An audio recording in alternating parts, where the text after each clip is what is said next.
military training sa mga eskwelahan. Dapat nga ba?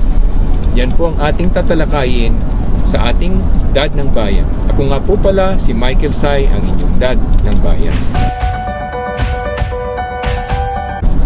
Marami pong tumutuligsa sa panukala ng ating bagong halal na Vice Presidente na Sara Duterte na magkaroon ng military training sa mga paaralan dahil mahalaga na meron tayong kaalaman kung paano ipagtanggol ang ating bayan kung dumating yung panahon na kinakailangan.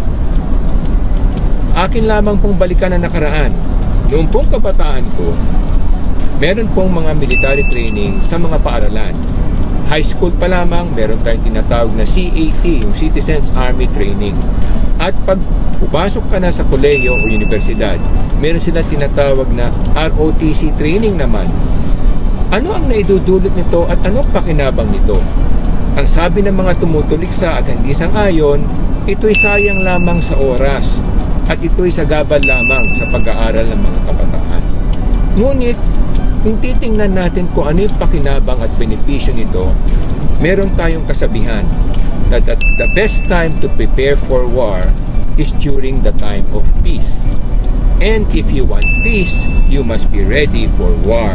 So anong ibig pong sabihin yan?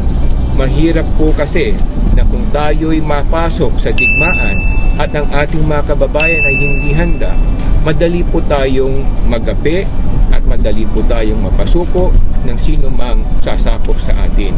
Nakita natin yan sa nangyari sa Ukraine. Nakita po natin na sila'y handa at sila'y marunong ipagtanggol ang kanilang bayan, kaya bagamat malaki ang bayan na lumalaban sa kanila, na ipagtatanggol nila ang kanilang bayan. Ganon din po kung titingnan natin yung mga kapitbahay natin, katulad ng Singapore, South Korea at Taiwan. Mandato sa kanila na may military training ang mga nag-aaral, lalo't lalo na kasi maraming nangyayaring mga digmaan sa iba't ibang lupalop ng ating daigdig ngayon. At sana wag nating kalimutan, ang pakinabang nito, una, ang mga kababayan natin, ang mga kabataan natin ay magkakaroon ng disiplina.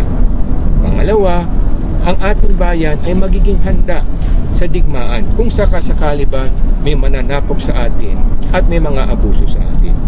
At pangatlo, ito'y makakabuti dahil sa matututo ang lahat ng tamang pamamaraan kung paano maging maayos na mamamayan at paano maglingkod sa ating bayan kung kinakailangan.